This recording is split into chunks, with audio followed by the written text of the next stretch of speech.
Hawak mo na ito dati, baka hawak mo pa ngayon. Sa likod ng 1,000 piso, may nakaukit na palayok. Hindi lang basta dekorasyon. Iyon ang manunggul jar, isang libing na sisidlan na may 2,000 taon na natagpuan sa isang yungib sa Palawan. Sa takip nito, may bangka. At sa bangkang iyon, 2 tao ang nakasakay. Hindi sila basta biyahero. Ayon sa mga ninuno nating taga-Palawan, iyon ang kaluluwa ng patay, tinatawid ang tubig patungo sa kabilang buhay. May isang nagpapatakbo ng sagwan at isa pang nakaupo, tahimik, naghihintay.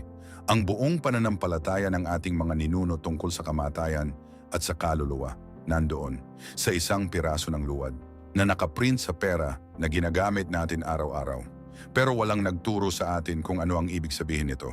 Hindi sinunog ng kolonyalismo ang garapon. Pinayagan nila itong mabuhay. Siguraduhin lang nila na hindi mo mauunawaan kung ano ang tinitingnan mo. At naging epektibo yon hanggang ngayon.